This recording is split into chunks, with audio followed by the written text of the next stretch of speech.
Hello everyone, my name's Retro Rhino, and today I'm going to be breaking down the Byakuya Kuchiki vs. As Nodt full fight video. I'm going to be explaining my mentality behind things, the work that went into the video. I'm going to be explaining everything that went into the video, just things like that. So to start it off with this first scene with Byakuya falling to his knees and his hand hitting the ground, this was originally supposed to be the only part of the video that was meant to exist. And by that, I mean this video started out as kind of a GIF request by a patron and friend of mine. I asked my friend what they thought would make a good video for the Bleach fans to see as a anime-esque looking moment. And I only intended it to be a few seconds long, kind of GIF format, and I'd post it to Patreon, maybe post it as a GIF to the Retro Rhino community on the new community tab. And after I completed it, I kind of looked at it and I just liked it so much that I just wanted to keep going and continue. So this first part was what kind of inspired me to do the entire video. And it wasn't meant to be a full video, but it ended up becoming my favorite video of mine and the animation I'm most proud of. But anyway, let's continue on. Also, just kind of as a side note, this whole Byakuya breathing GIF part is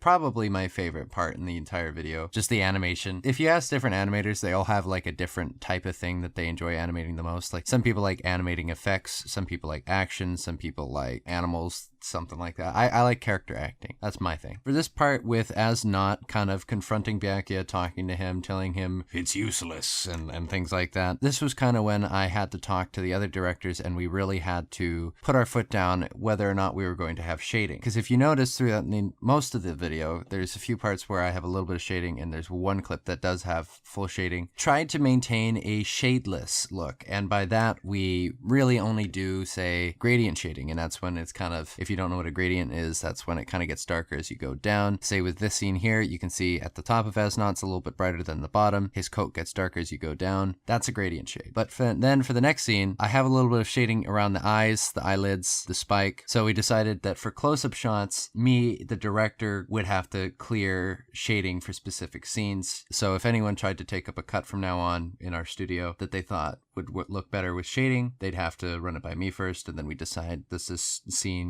look better with shading? Is it going to be jarring when we switch to the next scene which doesn't have shading? Just things like that. For this scene, kind of when Renji jumps over As Nodt, it kind of took me a few tries to get it right. It was a real pain in the ass, to be honest, because I couldn't get the floor to look correct. It always looked like As Nodt was doing the Michael Jackson's lean forward thing, and I couldn't make it look natural. But eventually I got it and turned out pretty well. Renji jumping at As Nodt, I like this scene a lot. Somebody pointed out in the studio after the fact that we went from having As Nodt looking down to looking up at Renji, and we didn't have an in-between turnaround. And then for this part again here, we have a close-up, there's shading. I thought that the scene would look a little bit better with a bit of shading. For the next one, this was probably one of my favorite anime mouth sync moments. A big issue that I have, because when I taught myself to animate, I kind of learned how to do Western mouth movements. So not very anime-like. Everyone knows that anime is very famous for that, just like mouth open and close for all mouth movements. But for things like Disney, they squeeze their lips together, they make ooh,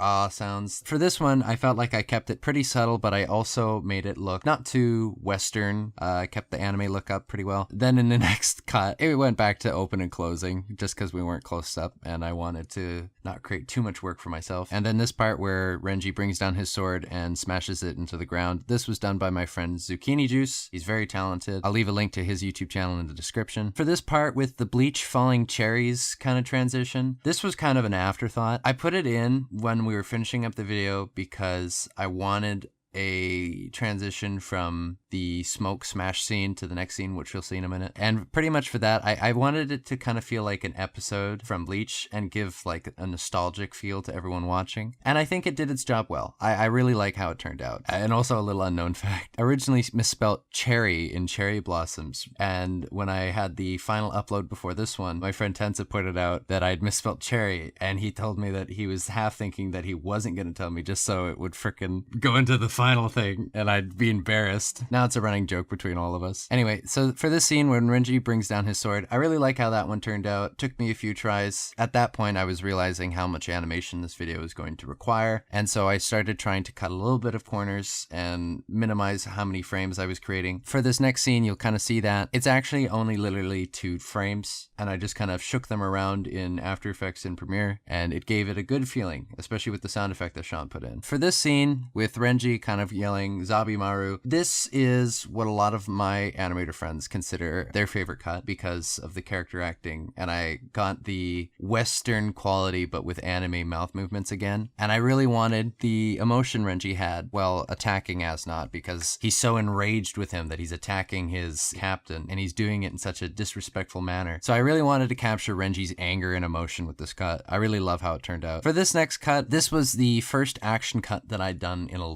really long time, and so I was kind of nervous on how it would go. But honestly, I love how it went, and I really enjoyed doing it. The cleanup team really helped out with that scene. Remus ended up doing all of the cleanup for Zabimaru on the swing scene, and that really made my job a whole lot easier. Then I had the scene where As Nodt starts actually using Senbonzakura. For this, I had my friend Kazuma, who is the owner of Zeitai Absolute, help out with his sick-ass Senbonzakura effects. It was actually painted, and it was also mixed with the 3D work of my friend Dejavi Boo, who added the particle effects. I really kind of like how it went, and I ended up having to redo the scene quite a few times. I'll show some of the attempts when I was trying to figure out how I wanted the scene to look. Renji getting hit by the Senbonzakura, I got first try, and I was really happy with it, so that one was pretty easy. The next scene with Byakuya standing up behind As Nodt, this one took a few tries. I ended up redoing it the day of the upload because the cleanup work kind of ended up a little bad. Byakuya ended up a little off model. The final thing isn't something I'm extremely proud of, but you know, I have no gripes with it really. This scene was really, really hard to do. I hated how hard it was because I was trying to animate Senbonzakura doing a kind of 3/4 wraparound and turn, and it was really hard to kind of show the direction of the Senbonzakura when it was kind of just a pink and white blob mess. But it went pretty well. I like how it ended up. I'm kind of sad about the As Nodt character animation getting covered up, but not as much as this next scene, which this is probably my favorite scene in the entire animation, is this part where Byakuya blocks the incoming Senbonzakura. He kind of tries to ready himself for it, but to a very failing effort. And this is when Kazuma's effects really came in and just amplified the scene hardcore. I just love how this scene turned out. It's easily my favorite one. And then for this next scene, the Javibu supplied some slow motion Senbonzakura petals that turned out really well. I painted a wall of Senbonzakura that I had on a slow pan in the background, and I did something called frame blending, where I animated my frames here, but I had them kind of ghost transition into each other, so it kind of looked more slow motion-y. Really, I love how it turned out. For this cut, I didn't actually think it was going to look good, but I ended up loving how it turned out. I'll show you how it originally was going to look. It didn't look good at all, but I'm very pleased with the final result. For this next cut, this is probably my third favorite cut out of the entire thing. Well, of Byakuya at least, because Mitch's cut, which you'll see soon, definitely took the cake for a lot of people. This scene, I'm kind of sad that the petals didn't get as much attention as I had hoped, just because of how much work went into it, but, you know, the overall effect was really great, and I think it was visually stunning, this scene. I'll show how the petals look by themselves. I felt like that scene really just showed the intensity of how hard Byakuya was getting beat. For this scene, where Renji tries to order As Nodt to stop the first time, a lot of the scenes was helped by my friend Genheim, who would do in-betweens for my animations. I would do the keys, so like the initial poses, and he would put in-between frames, which would make the motions a lot smoother and the timing a lot better. For this scene, we actually have a funny joke I'll show you guys here. I like how this scene ended up, but it kind of made the Senbonzakura look a little bit like missiles flying overhead. I still like the look, and I like the lighting that I ended up kind of wrapping around As Nodt's mask and hair, but my friend guessed this little illustration after I showed him how it was looking. It was pretty funny. For the next scene, this was animated by my friend Spike, who really outdid himself on this. It just shows how relentless As Nodt is in this battering of Byakuya, and I really like how it turned out. This next scene, when Renji screams stop, I remember with the voice actors, I haven't even mentioned the voice actors yet. I remember being in a call with Logan and Aaron trying to get this line right. I felt so bad for Aaron, how many times he had to yell at the top of his lungs. Unfortunately, the animation I did for Renji yelling here really doesn't show, and it kind of just looks like a still that I panned around and shook. It is animated. If you look closely enough or you slow it down, I don't even know if you'll turn up. And I was trying to give it kind of like a shaky, intense look. It ended up looking good, and I did like an overlay blending layer over the colors to kind of make it look more intense and saturated and extreme. And I like how that turned out. For this next scene, this was almost saved by my friend Kaz. He did the red geyser gush and wind effect that just ended up looking so freaking badass. For the next scene, I can't remember how I did the red effect over it. I'm pretty sure I just stole a image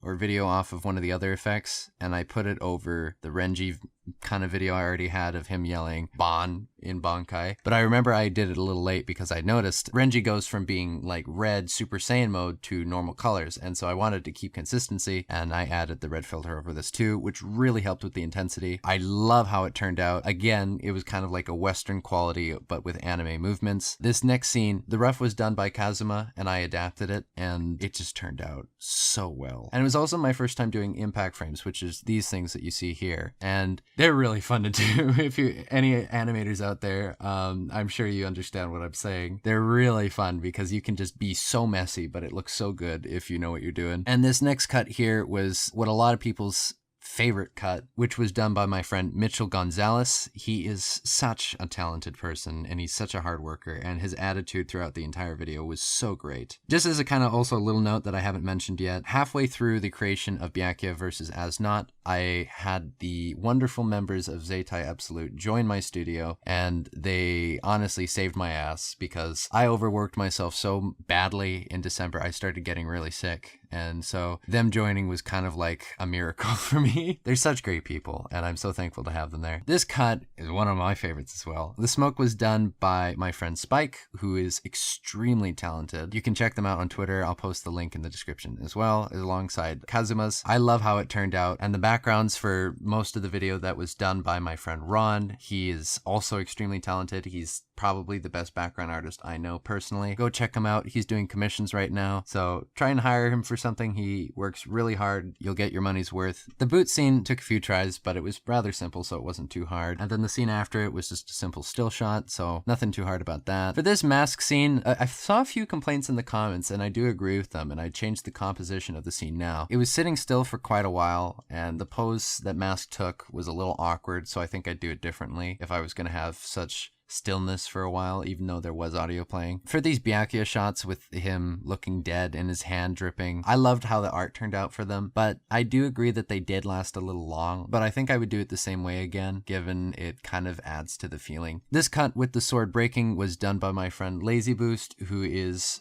extremely good at effects and keeping track of where things are. I'll show a little bit of his work here. He is just a really, really skilled person, and I'll put him in the description. Anyone I really mention, I'm going to put in the description of this video. Honestly, he outdid himself with this, and I was really happy with the result. For the next two scenes, Ron did really well with the backgrounds. I had my friends help with the cleanup. I did the sketches for the scenes. And this part is also one of the more important additions I felt to the animation, because Byakuya never actually spoke after his defeat until Ichigo showed up in the original manga. We added him kind of addressing Rukia and Renji and saying he's sorry for his failure kind of thing. I was the voice for Byakuya, and it took me quite a few tries to get it right, even though they're such simple lines. But the mouth animation turned out pretty good.